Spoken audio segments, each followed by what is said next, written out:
طالوت کی بادشاہی۔ بنی اسرائیل کا نظام یوں چلتا تھا کہ ہمیشہ ان لوگوں میں ایک بادشاہ ہوتا تھا جو ملکی نظام چلاتا تھا، اور ایک نبی ہوتے جو نظام شریعت اور دینی امور کی ہدایت و رہنمائی کیا کرتے تھے۔ اور یوں دستور چلا آ رہا تھا کہ بادشاہی یہود ابن یعقوب علیہ السلام کے خاندان میں رہتی تھی، اور نبوت لائی بن یعقوب علیہ السلام کے خاندان کا ترے امتیاز تھا۔ حضرت شمویل علیہ السلام جب نبوت سے سرفراز کیے گئے تو ان کے زمانے میں کوئی بادشاہ نہیں تھا، تو بنی اسرائیل نے آپ سے درخواست کی کہ آپ کسی کو ہمارا بادشاہ بنا دیجئے، تو آپ نے حکم خداوندی کے مطابق طالوت کو بادشاہ بنا دیا، جو بنی اسرائیل میں سب سے زیادہ طاقتور اور سب سے بڑا عالم تھا، لیکن بہت ہی غریب مفلس تھا۔ چمڑا پکا کر یا بکریوں کی چرواہی کر کے زندگی بسر کرتا تھا۔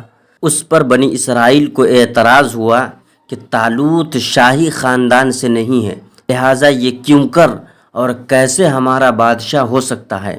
اس سے زیادہ تو بادشاہت کے حقدار ہم لوگ ہیں، کیونکہ ہم لوگ شاہی خاندان سے ہیں۔ پھر طالوت کے پاس کچھ زیادہ مال بھی نہیں ہے، ایک غریب مفلس انسان بھلا تخت شاہی کے لائق کیوں کر ہو سکتا ہے؟ بنی اسرائیل کے ان اعتراض کا جواب دیتے ہوئے حضرت شمویل علیہ السلام نے یہ تقریر فرمائی جس کو قرآن مجید نے کہا ہے، فرمایا اسے اللہ نے تم پر چن لیا اور اسے علم اور جسم کی کشادگی زیادہ دی، اور اللہ اپنا ملک جسے چاہے دے دے، اور اللہ وسعت والا علم والا ہے۔ اور ان سے ان کے نبی نے فرمایا اس کی بادشاہی کی نشانی یہ ہے کہ آئے تمہارے پاس تابوت، یعنی جس میں تمہارے رب کی طرف سے دلوں کا چین ہے۔ چنانچہ تھوڑی ہی دیر کے بعد 4 فرشتے صندوق لے کر آ گئے اور صندوق کو حضرت شمویل علیہ السلام کے پاس رکھ دیا۔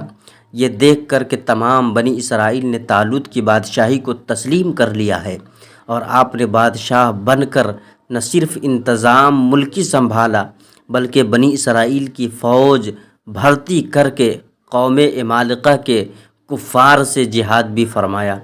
اللہ تبارک و تعالیٰ نے اس واقعہ کا ذکر قرآن مجید میں فرماتے ہوئے اس طرح ارشاد فرمایا ہے، جس کا ترجمہ یہ ہے، اور ان سے ان کے نبی نے فرمایا کہ بے شک اللہ نے طالوت کو تمہارا بادشاہ بنا کر بھیجا ہے۔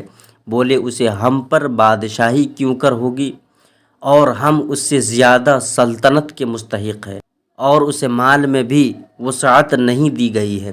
فرمایا اسے اللہ نے تم پر چن لیا اور اسے علم اور جسم میں کشادگی زیادہ دی، اور اللہ اپنا ملک جسے چاہے دے، اور اللہ وسعت والا علم والا ہے۔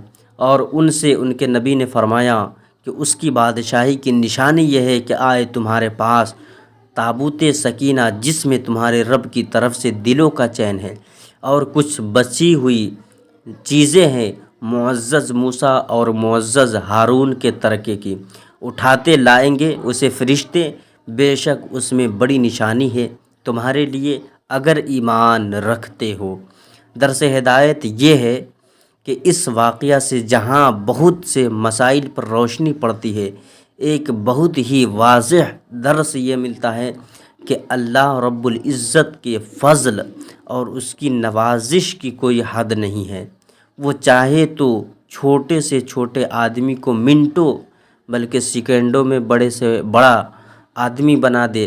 دیکھ لو حضرت طالوت ایک بہت ہی کم درجے کے آدمی تھے اور اتنے مفلس تھے کہ یا تو دبگر تھے جو چمڑے کو دباغت دے کر اپنی روزی حاصل کرتے تھے، یا بکریاں چرا کر اس کی اجرت سے گزر بسر کرتے تھے، مگر لمحہ بھر میں اللہ رب العزت نے انہیں صاحب تخت و تاج بنا کر بادشاہ بنا دیا۔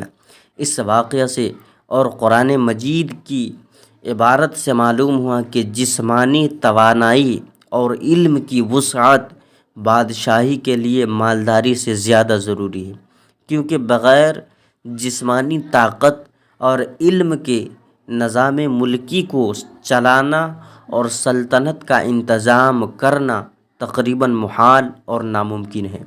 اس سے ظاہر ہوا کہ علم کا درجہ مال سے بہت بلند تر ہے۔ واللہ تعالی عالم۔